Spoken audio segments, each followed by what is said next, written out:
ہے ہمارے پاس خشکی کا وہی 30% حصہ، تو اس 30% حصے کو ہی ہم نے یوٹیلائز کر کے اور اپنی خوراک کی ضروریات بھی پوری کرنی ہے اور باقی آسائشیں بھی حاصل کرنی ہیں. تو ہمیں چاہیے کہ ہم ان چیزوں کو بڑا وائزلی، بڑی عقل مندی کے ساتھ استعمال کرنا شروع کر دیں. alright اسٹوڈینٹس، پھر ایم سی کیوز کے لیے یہ جملہ میں نے یہاں پہ لکھا ہوا ہے بورڈ کے اوپر. 30% of the earth is land and over population is depriving other animals of it. انسان اپنی آبادی کے بڑھانے کے سلسلے میں باقی جانداروں کی آبادی کو کنٹرول نہیں کر پا رہا. وقت گزرنے کے ساتھ ساتھ باقی جانداروں کے نیچرل ہیبیٹیٹس، ان کی پناہ گاہیں اور ان کی آبادی اور ان کی آنے والی نسلیں خطرے میں جا چکی ہوئی ہیں. alright. Then is another important resource and that is water. Water students ہم یہ پڑھ چکے ہیں کہ it is basically a natural renewable resource. لیکن اس renewable resource کو استعمال کرنا ہمارے لیے بہت زیادہ ضروری ہے، کیونکہ اگر آپ کو پرسنٹیجز وغیرہ یاد ہوں تو ہم پڑھ چکے ہیں 97% پانی تو پہلے ہی سمندروں میں موجود ہے جو کہ ڈائریکٹلی ہیومنز کنزیوم نہیں کر سکتے. اس کے لیے بہت زیادہ ایک ٹریٹمنٹ کاسٹ آتی ہے، اس کے بعد جا کے کہیں استعمال کے قابل بنایا جاتا ہے. اور بہت سارے ایسے ممالک جو سمندر کے پانی کو صاف کر کے یوز کرنے کے قابل بنا رہے ہیں، still it does not become the drinking water. پینے کے قابل وہ پھر بھی نہیں ہو پا رہا. تو اس کا مطلب یہ ہے کہ 97% اگر پانی ہے ہمارے پلانٹ پہ تو اس میں سے استعمال کے قابل وہی 1% بچے گا کہ جو ہمارے پاس فریش واٹر کی فارم میں موجود ہے. alright. پھر اس چیز کو overuse of water is disturbing water cycles for its renewable. اگر ہم اس کو آپ کی کتاب کے پرسپیکٹو کے لحاظ سے دیکھیں تو ہمیں پتہ چلتا ہے کہ اگر ہم پانی کو جس سپیڈ کے ساتھ استعمال کرتے چلے جا رہے ہیں وہ یوز کی بجائے اوور یوز میں جا چکا ہوا ہے. یعنی کہ آبادی کے لحاظ سے اور پانی کی رینیول کی سپیڈ کے لحاظ سے کہیں نہ کہیں ہم نے بیلنس کو خراب کر دیا ہوا ہے. اگر پانی کو رینیو ہونے کا پراپر موقع یا وقت نہ ملے تو اس کا مطلب ہے کہ ہم خود سے ہی اپنے پاؤں پہ کھلہاڑی مارتے چلے جا رہے ہیں. آنے والی جنریشنز کے لیے ہم کبھی بھی اچھے الفاظ میں شاید یاد نہ کیے جائیں. alright students. پھر اس کے ساتھ water purification and sewage treatment is slow process as compare to the water usage. یہ وہ ٹیکنیکس ہیں جو بہت سارے ترقی یافتہ ممالک اور ایون کہ ہمارا ملک جو ہے پاکستان، اس کے اندر بھی یہ ٹریٹمنٹ سسٹمز لگائے جا چکے ہوئے ہیں. لیکن پھر یہی چیز قابل غور ہے کہ استعمال پانی کا اور پانی کی خرابی کی سپیڈ زیادہ ہے اور اس کے رینیول اور اس کو ریفریش کرنے کی سپیڈ نسبتاً کم ہے. تو اس لحاظ سے پانی کو بہت ہی کیئر کے ساتھ، بہت ہی احتیاط کے ساتھ استعمال کرنا سیکھیں اور دوسروں کو بھی اس کی تاکید ضرور کریں. alright students. then come the fossil fuels. fossil fuels are exhaustible. اور یہ چیز ہم پڑھ چکے ہوئے ہیں کہ ان کو بننے میں ملین آف ایئرز لگے ہیں، لیکن ختم ہونے کے لحاظ سے آپ اپنی ڈیلی یوزیج دیکھ لیں تو آپ کو اندازہ ہو جائے گا کہ آپ کی موٹر سائیکلوں میں، گاڑیوں میں اور اسی طرح جو پلینز وغیرہ ہیں ان کے اندر اور انڈسٹریز کے اندر ہم ان فاسل فیولز کو کتنی سپیڈ کے ساتھ ختم کرتے چلے جا رہے ہیں. تو ان کو رینیو ہونے کا آلموسٹ نہ ہونے کے برابر وقت مل رہا ہے as compare to their synthesis اور formation. Coal, oil, gas and peat exhaustible resources ہیں. Fossil fuels provide important raw material to produce. یہ امپورٹنٹ ہے اسٹوڈنٹس آپ کے لیے، ایم سی کیوز کے لیے بھی ان کو یاد رکھیے گا کہ ہمارے پاس دیکھنے میں جو فاسل فیولز صرف فیول کی فارم میں نظر آتے ہیں، انہی سے ہم بہت سارے پیٹروکیمیکل پروڈکٹس بنا سکتے ہیں. اور تو اور جو fertilisers, plastics, man made fibres, medicine, dyes, detergents, perfumes اور سنتھیٹک فلیورز اور نقصان دہ بات ایکسپلوسیوز بھی ہم انہی پیٹرولیم کیمیکل سے حاصل کر سکتے ہیں. alright students. پھر اس کے بعد دو چیزیں جو ہمیں یہاں پہ نظر آ رہی ہیں کہ اوور یوز اگر ہو رہا ہے فاسل فیولز کا تو ہمیں پتہ چلتا ہے کہ ایک تو ان کی اپنی کمی ہو رہی ہے جس کو ہم نے ڈپلیشن کی فارم میں یہاں پہ لکھا ہے، اور دوسرا نقصان جو ہے وہ یہ ہے کہ ان کے جلانے کی وجہ سے فاسل فیولز کو تو ہم ختم کر ہی رہے ہیں ایک نیچرل ریسورس کو، لیکن ان کے استعمال ہونے کی وجہ سے، کمبشن کی وجہ سے ہم اپنے انوائرمنٹ میں موجود air that is a potent natural resource, اس کو بھی ہم پولیوٹ کرتے چلے جا رہے ہیں. اور اس بات کا خدا نخواستہ خطرہ پیدا ہو سکتا ہے کہ جس ہوا میں ہم سانس لیتے ہیں اسی ہوا کو کہیں ہم اتنا خراب تو نہیں کر رہے کہ وہ ہوا ہمارے لیے بیماریوں کا باعث بننا شروع ہو جائے. اور اس چیز کے اثرات آپ کو نظر آتے ہیں، جیسے ہمارے وطن عزیز میں بہت ساری جگہوں پہ اب سردیوں میں اسموگ والے مسائل ہمیں نظر آتے ہیں. اور اس چیز کے لیے آپ کو خیال کس چیز کا رکھنا ہے اسٹوڈنٹس کہ ہم فاسل فیولز کے متبادل ذرائع استعمال کرنا شروع کریں، even for the energy production, energy generation at higher levels. اور تو اور ہمارے اپنے جو فاسل فیولز کی کنزمپشن انڈیویجول لیول پہ ہے اس کو بھی اگر ریڈیوس کریں گے تو ہی ہمارا سروائیول پاسبل ہے، نہیں تو بیماریاں اور پھر جتنی مرضی میڈیکل فیسلٹیز موجود ہوں، جب ہم ایک صاف شفاف انوائرمنٹ میں نہیں رہ رہے ہوں گے تو اس کا مطلب ہے کہ ادویات اور علاج وہاں پہ کچھ بھی نہیں کر پائے گا.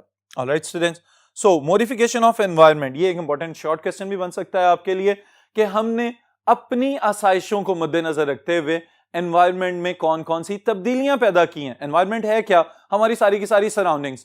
تو ہم گھر پہ ہیں وہ ہمارا انوائرمنٹ ہے، ہم کام والی جگہ پہ ہیں وہ ہمارا انوائرمنٹ ہے، اگر ہم کسی نیچرل ریکریشنل پلیس پہ موجود ہیں تو وہ ہمارا انوائرمنٹ ہے. اور ان ساری چیزوں کو ہم نے جس طرح سے اوور ڈوز کیا ہوا ہے ود فیسلٹیز، تو اس اوور ڈوز میں ہماری اپنی بہت ساری ایسی ایکٹیویٹیز ہیں کہ جن کو اگر ہم تھوڑا تھوڑا کم کرنا شروع کریں تو ہم آسان زندگی کی طرف اور خوشحال ماحول کی طرف جا سکتے ہیں. Alright students, in past humans led simple lives required less energy. اب یہاں پہ قابل غور بات یہ ہے کہ ہمارا ملک چونکہ ایک زرعی ملک ہے تو ابھی بھی بہت سارے بچے آپ میں سے اس طرح کے ہوں گے کہ جن کا تعلق کہیں نہ کہیں کسی گاؤں والی جگہ سے ہوگا. اب اسٹوڈنٹس اگر ہم جب اپنے ہی ولیجز وغیرہ کو یا کنٹری سائڈز کو دیکھتے ہیں تو ہمیں پتہ چلتا ہے کہ آپ وہاں پہ چند دن گزارنے کے لیے بھی جائیں اگر شہری آبادیوں سے تو آپ کو بڑی پرفضا قسم کی فیلنگ آنا شروع ہو جاتی ہے. وہ جو خوشگوار احساس آپ کو ہو رہا ہے وہ کس وجہ سے ہے کہ آپ ایک بہت زیادہ کمپلیکس اور بڑی پینک یا ہیکٹک قسم کی لائف روٹین سے ہٹ کے ایک سمپل لائف کی طرف چلے جاتے ہیں. چونکہ وہاں پہ سہولتیں اتنی زیادہ نظر نہیں آ رہی تو آپ کو اپنی زندگی میں بھی سکون نظر آنا شروع ہو جاتا ہے. تو ہم نے ان سہولتوں کی خاطر اپنی سمپل لائفز کو ختم کیا اور ان سمپل لائفز کو ختم کر کے ساتھ ہی ساتھ بہت ساری چیزیں اپنے اوپر امپلیمنٹ کرنا شروع کر دی ہیں، جن میں سے ہم ون بائی ون اگر ڈسکس کریں تو ہمیں پتہ چلتا ہے کہ سب سے پہلے گھروں میں جو تبدیلیاں ہم لے کے آئے ہیں اسٹوڈنٹس وہ کیا ہیں؟ کپڑے دھونے کے لیے واشنگ مشینز کا استعمال، ریفریجریٹرز خوراک کو پریزرو کرنے کے لیے. یہ سہولتیں تو ہیں لیکن ساتھ ہی ساتھ ان کے کچھ نقصانات انوائرمنٹ کے لحاظ سے ہم ڈسکس کریں گے. ٹی وی موجود ہے جس کو اب ایل سی ڈیز اور L E D plasma screens وغیرہ نے چینج کر دیا ہے، ریپلیس کر لیا ہے.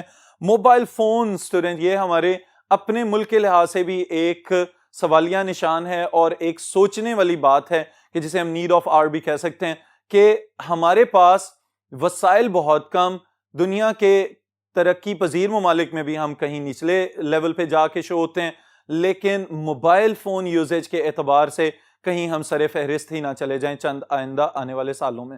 تو اس لحاظ سے موبائل فونز کا استعمال اور اس کی چارجنگ کے لیے استعمال ہونے والی انرجی یہ ہمارے لیے نقصان دہ ہے. پھر اسی طرح جو کمپیوٹرز اور مائکرو ویو اوونز وغیرہ بجلی پہ چلنے والے ہیں وہ بھی ہمارے ڈائریکٹلی اور انڈائریکٹلی نیچرل ریسورسز کی کنزمپشن کا باعث بن رہے ہیں. سہولتیں تو ہیں لیکن بیک اینڈ پہ دیکھیں تو یہ سہولتیں جن نیچرل ریسورسز کو استعمال کر کے آ رہی ہیں ان ریسورسز کی ریپلینشمنٹ یا رینیول کے لیے ہم نے کیا کیا ہے، اس پہ بھی ہمیں سوچنے کی ضرورت ہے. Alright students, then is offices. اب ایسی جگہ جہاں پہ ہم کام کر رہے ہیں وہ کوئی سمپل آفس بھی ہو سکتا ہے اور کوئی بڑا زبردست قسم کا کوئی landmark building type office بھی ہو سکتا ہے. لیکن سمجھنے والی بات یہاں پہ یہ ہے کہ چونکہ دفتری کام ہو رہے ہیں تو یہاں پہ ہر وقت کچھ ریسورسز کی ضرورت ہے جس میں سب سے زیادہ لائٹنگ، یعنی کہ اگر بند بلڈنگز ہیں گنجان آبادی کی وجہ سے بڑے شہروں میں جو پلازا ٹائپ بلڈنگز کھڑی کر لی جاتی ہیں all of them they are running on electricity. تو اس چیز سے آپ کو اندازہ ہو جانا چاہیے کہ وہ جو بڑے بڑے ہمیں بنے ہوئے نشان نظر آتے ہیں زمین کے اوپر کہ جو اسکائی اسکریپرز کی فارم میں ہم جن کو ریپرزینٹ کرتے ہیں اصل میں وہ ہمارے نیچرل ریسورسز کی کنزمپشن کا بھی باعث بن رہے ہیں. پھر اسی طرح ایئر کنڈیشننگ کی ضرورت ہے. obviously جب ہوادار بلڈنگز نہیں ہوں گی تو ان کو وینٹیلیٹ بھی نہیں کیا جا رہا تو وہاں پہ ایئر کنڈیشنرز وغیرہ اور اسی طرح انورٹرز کی فارم میں سردیوں میں ہیٹرز کے طور پہ استعمال کیا جائے گا.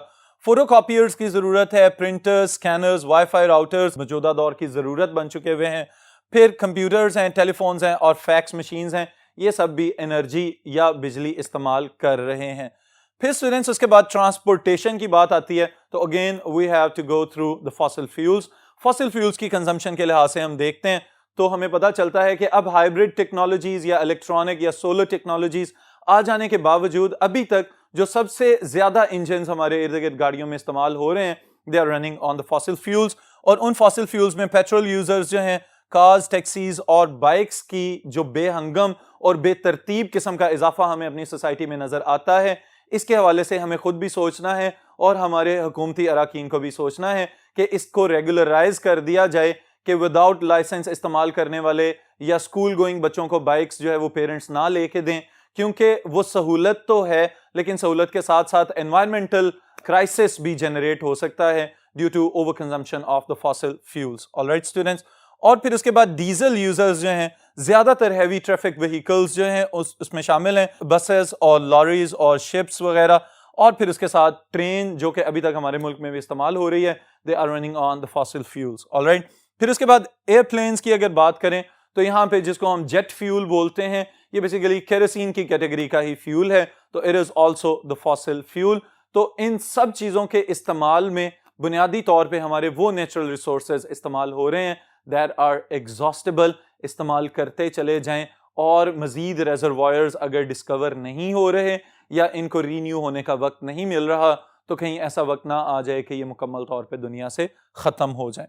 آلرائٹ اسٹوڈنٹس، پھر ایک important M C Q statement آپ نے یاد رکھنی ہے، that is about the industries, کہ سب سے بڑے بجلی کے جو کنزیومرز ہیں they are the industries and factories. اس کے لحاظ سے کچھ ہمارے اپنے ملک کے اندر جو بڑے انڈسٹریلسٹ ہیں انہوں نے اپنے پاور پلانٹس لگا لیے ہوئے ہیں تاکہ پبلک کے اوپر جو لوڈ مینجمنٹ ہے وہ آسان ہو سکے. تو اسی چیز کو اگر باقی انڈسٹریلسٹ وغیرہ بھی اپلائی کرنا شروع کر دیں تو ہمیں فائدہ حاصل ہو سکتا ہے. اس کے لیے اسٹوڈنٹس پھر وہی بات کہ فاسل فیولز کا استعمال یا ہائیڈرو الیکٹرک پاور یا ونڈ مل کسی چیز کو بھی سلیکٹ کیا جائے تو اس طرح کی انرجی اڈاپٹ کی جائے کہ جس کی وجہ سے انوائرمنٹل پولیوشن کم سے کم ہو، کاسٹ کم سے کم آئے اس کو بنانے پہ، اور اس کے ساتھ ہی ساتھ ہیومن لائفز جو ہیں وہ بالکل ابھی جس طرح اگر آپ لوگ صحت مند زندگی گزار رہے ہیں تو مستقبل میں آنے والی جنریشنز کو بھی یہی صحت اور یہی خوشگوار ماحول دستیاب ہو سکے. آلرائٹ اسٹوڈنٹس، یہیں پہ آج کے اس سیشن کا اختتام کرتے ہیں، پھر انشاءاللہ نیکسٹ سیشن میں نیکسٹ ٹاپک کے ساتھ ملاقات ہوگی.